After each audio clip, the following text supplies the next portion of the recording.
Bismillahirrahmanirrahim. Assalamualaikum warahmatullahi wabarakatuh.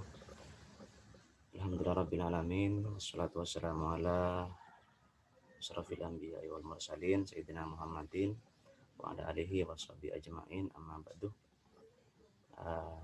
Baiklah, apa kabar semuanya? Semoga semuanya dalam keadaan sehat walafiat, selalu dalam lindungan Allah Subhanahu wa taala. Amin amin ya rabbal alamin. Baiklah, langsung saja pada pembahasan ilmu logika kali ini akan membahas tema tentang generalisasi. Ya. Apa itu generalisasi? Langsung saja akan saya bahas. Generalisasi ya general ya, mengeneralkan. Secara terminologi maknanya adalah proses penalaran yang bertolak dari sejumlah fenomena individual menuju kesimpulan umum yang mengikat seluruh fenomena sejenis dengan fenomena individual yang diselidiki. Jadi generalisasi ini adalah merupakan penyimpulan ya terhadap beberapa fenomena individual yang diselidiki dan yang tidak diselidiki. Nah, seperti itu. Jadi itu adalah generalisasi. Nah, generalisasi ini ada dua macam ya. Dalam ilmu logika ada dua macam. Ada generalisasi yang sempurna, ada generalisasi yang tidak sempurna. Generalisasi yang sempurna itu adalah generalisasi di mana seluruh fenomena yang menjadi dasar penyimpulannya diselidiki. Ya. Jadi semua fenomena yang menjadi dasar penyimpulan itu diselidiki. Apa yang menjadi dasar penyimpulan? Misalnya kita menyelidiki tentang satu kelas, misalnya kelas kebidanan. Apakah kelas kebidanan ini rajin apa nakal misalnya? Nah, di situ yang menjadi dasar penyimpulan itu kan adalah mahasiswa kebidanan. Apakah nakal atau tidak nakal? Apakah rajin atau nakal, kan seperti itu. Nah, itu diselidiki per individu tanpa kecuali, semuanya diselidiki sehingga kemudian menghasilkan sebuah kesimpulan atau generalisasi yang ketika diselidiki semua ternyata rajin semua, ternyata nakal semua misalnya. Jadi seperti itu ya. Jadi menyelidiki semua individu yang menjadi dasar penyimpulan itu adalah generalisasi sempurna.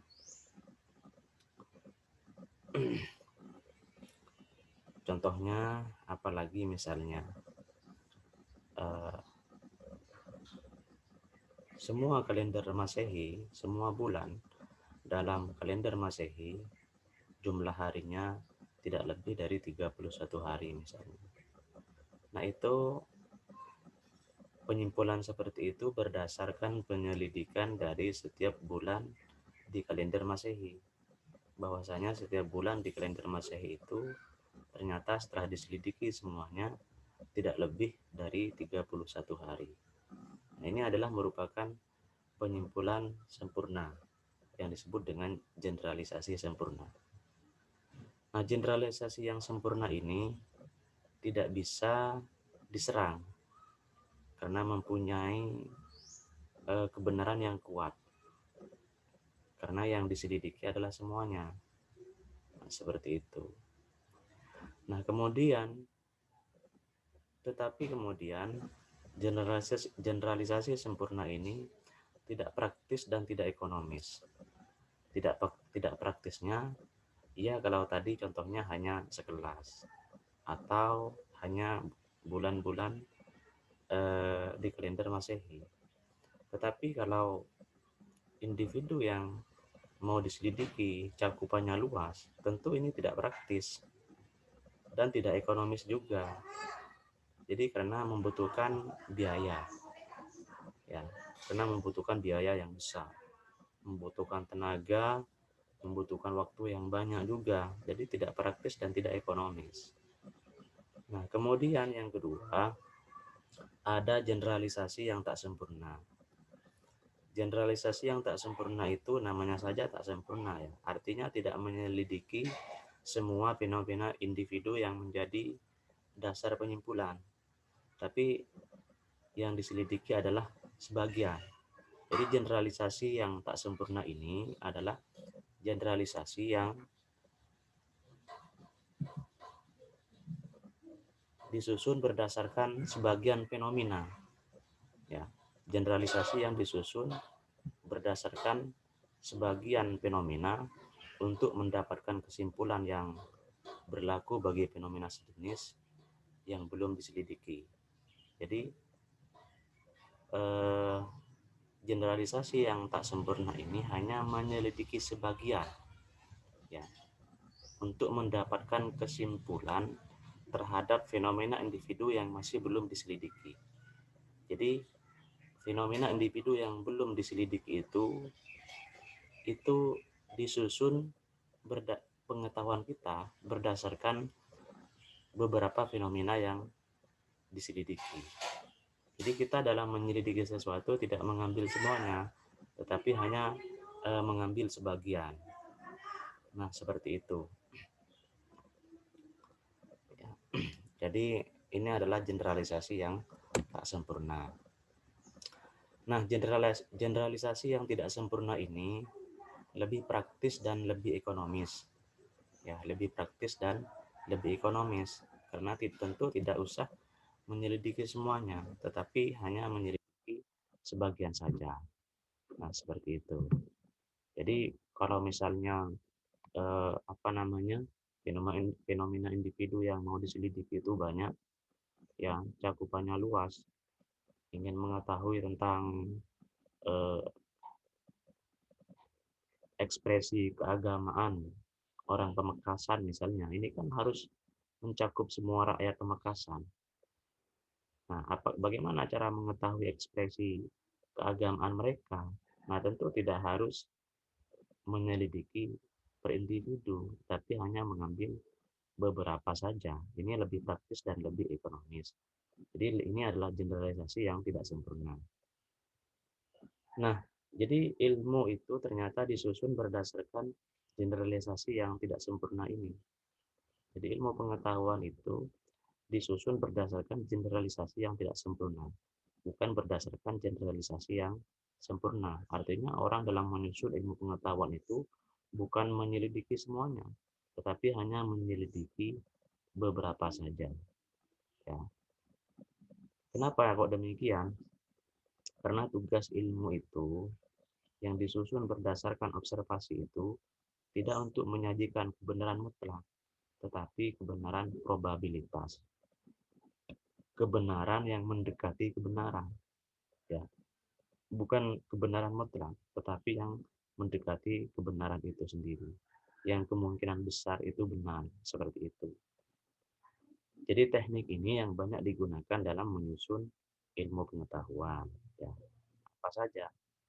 Nah, semua ilmu pengetahuan. Jadi ini bisa digunakan ketika nanti kita mau mengadakan penelitian. Ini berdasarkan teknik-teknik logika ini, yaitu generalisasi. Nah, contoh generalisasi yang tidak sempurna dalam penyusunan ilmu misalnya tentang masalah minimal mens perempuan itu adalah 24 jam atau 1 hari 1 malam dan maksimalnya adalah 15 hari. Sementara kebiasaannya adalah 7 hari 7 malam. Nah, dalam mengeluarkan kesimpulan seperti ini mengambil dari mana? Ini kan pendapatnya Imam Syafi'i ya dalam bidang fikih itu. Dalam bidang fikih agama Islam ini adalah merupakan pandangan Imam Syafi'i. Ini dapat dari mana? Ini kan dapat dari mengambil sampel dari beberapa perempuan. tetapi tidak menyelidiki semua perempuan. Apakah harus menyelidiki semua perempuan di dunia? Ini kan sesuatu yang sangat sulit sekali dan tidak mungkin menyelidiki semua perempuan di dunia. Ya, akan habis waktu kita dan tenaga kita. Tetapi hanya cukup mengambil sampel-sampelnya saja. Nah, inilah yang dimaksud dengan generalisasi yang tidak sempurna. Jadi kemudian tersusun menjadi ilmu seperti itu. Kemudian contohnya lagi misalnya ada pengaruh motivasi guru terhadap peningkatan belajar siswa. Nah, ini yang diselidiki itu apakah semuanya? Tidak, tetapi hanya mengambil sampel-sampelnya saja. Misalnya kalau di SD misalnya, mengambil dari kelas 1 berapa orang, mengambil dari kelas 2 berapa orang, terus sampai kelas 6 berapa orang. Nah, seperti itu. Jadi tidak perlu melakukan penyelidikan terhadap semua fenomena individu, tapi hanya beberapa saja. Contoh lagi misalnya ada pengaruh ketauladanan kepala sekolah terhadap kedisiplinan guru. Nah, ini juga sama, disusun berdasarkan generalisasi yang tidak sempurna seperti itu. Nah, kemudian generalisasi yang tidak sempurna tidak hanya ada dalam teori ilmiah, namun juga dalam pengalaman anak kecil dan dalam kehidupan sehari-hari juga.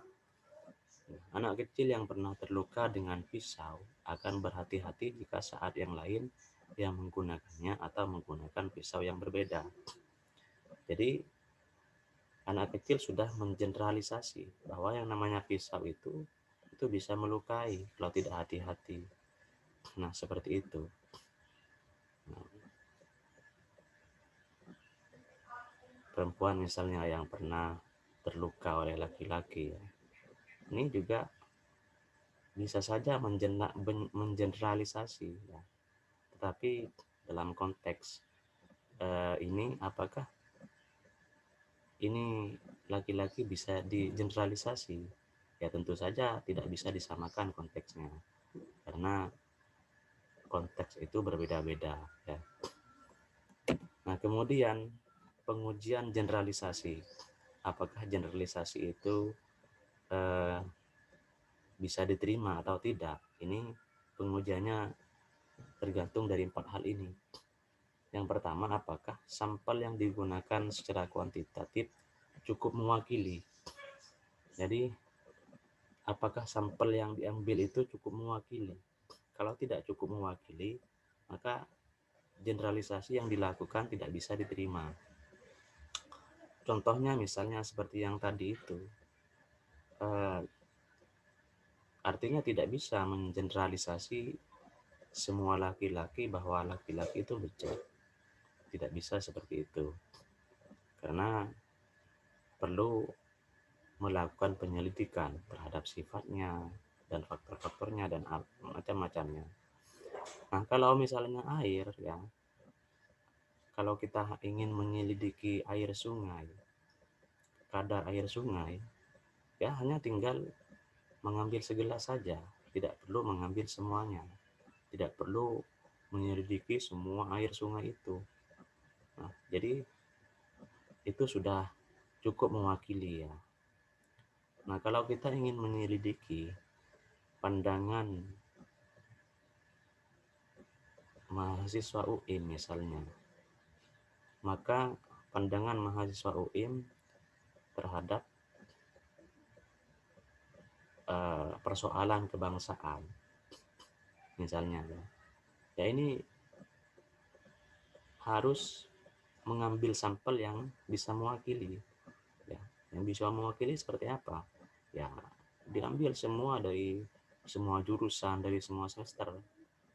Nah, seperti itu. Hanya mengambil sampel beberapa saja, tetapi tidak semua individunya, seperti itu.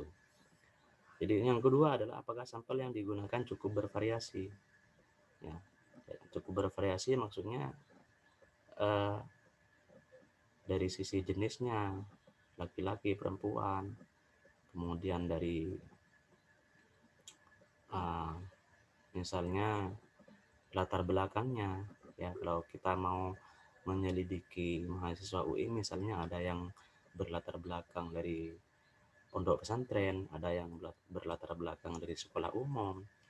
Nah, ini adalah merupakan sampel yang bervariasi. Nah, seperti itu. Kemudian apakah diperhitungkan hal-hal yang menyimpang dengan fenomena umum atau tidak dalam generalisasi itu? Jadi dalam melakukan generalisasi itu harus memperhatikan pengecualian-pengecualian. Kalau misalnya ternyata pengecualiannya itu cukup banyak, maka tidak bisa dilakukan yang namanya generalisasi. Nah, seperti itu. Nah, kemudian apakah penyimpulan yang dirumuskan konsisten dengan fenomena individual? Ya, jadi apakah penyimpulan itu konsisten dengan fenomenanya? Kalau tidak konsisten, maka itu tidak generalisasinya tidak bisa diterima. Jadi generalisasi tentu harus konsisten dengan fenomena-fenomena individual tersebut. Nah, kemudian seperti apa generalisasi yang salah? Nah, ini misalnya Islam itu agama radikal. Islam itu agama radikal dan agama teror. Buktinya pelaku bom Bali adalah orang Islam. Nah, ini generalisasi ini salah. Kenapa kok demikian? Karena menganggap bahwa Islam itu agama yang radikal dan agama teror itu adalah generalisasi yang salah karena hanya berdasarkan satu peristiwa bom Bali yang pernah dilakukan oleh oknum umat Islam. Sedangkan oknum umat Islam itu tidak bisa mewakili umat Islam yang banyak ini. Nah, seperti itu. Kemudian dia orang Islam, tetapi kenapa korupsi? Berarti orang Islam itu jahat, misalnya. Sama dengan yang tadi. Jadi harus representatif ya. Ya. Penyimpulan itu harus diambil dari sampel yang representatif. Jadi jika hanya beberapa saja yang tidak bisa mewakili, ya generalisasinya tidak bisa diterima seperti itu. Kemudian generalisasi ini dibagi lagi menjadi dua macam, yaitu generalisasi empirik dan generalisasi dengan penjelasan. Generalisasi empirik itu adalah generalisasi yang berdasarkan fenomena itu, seperti yang saya jelaskan tadi, adanya pengaruh motivasi guru terhadap peningkatan belajar siswa. Ternyata memang ada pengaruh, guru itu memberikan motivasi terhadap peningkatan belajar. Nah, ini adalah generalisasi empirik. Ya. Nah, generalisasi yang dengan penjelasan itu, kalau generalisasi empirik itu bisa dijelaskan. Ya. Kalau bisa dijelaskan, kenapa kok ada pengaruh motivasi belajar guru terhadap peningkatan belajar siswa, misalnya. Jadi kalau ada penjelasannya, maka disebut dengan generalisasi dengan penjelasan. Misalnya ada penjelasan, oh ternyata ada peningkatan motivasi belajar siswa karena ada motivasi dari guru. Karena memang di dalam faktor di dalam diri manusia itu ada dua faktor misalnya. Ada faktor internal dan ada faktor eksternal yang mempengaruhi manusia. Jadi kalau faktor eksternal ini mendorong kuat terhadap seseorang sehingga kemudian memancing faktor internal di dalam diri manusia itu untuk senantiasa belajar, maka ternyata ini mempengaruhi. Nah, seperti itu misalnya kalau ada penjelasannya maka disebut dengan generalisasi dengan penjelasan. Kemudian ada generalisasi ilmiah. Nah, generalisasi ilmiah ini adalah generalisasi yang ada di dalam penyusunan ilmu pengetahuan. Bagaimana kita itu dalam menyusun ilmu itu, dalam mengeneralisasi sesuatu itu menjadi generalisasi yang ilmiah sehingga bisa diterima secara absah. Nah, bagaimana caranya? Ya ini data yang dikumpulkan dengan observasi yang cermat. Jadi harus mengumpulkan data-data yang cermat ya. Mau meneliti tentang masalah kandungan perempuan misalnya, tentang fenomena perempuan. Ini datanya harus cermat ya. Kemudian juga menggunakan instrumen. Ada juga pengujian. Kemudian memperhatikan kondisi yang bervariasi. Tidak hanya memperhatikan satu kondisi saja, tapi memperhatikan banyak kondisi. Kemudian dipublikasikan ya. Ditulis. Maksudnya ditulis menjadi sebuah karya. Dipublikasikan untuk memungkinkan adanya pengujian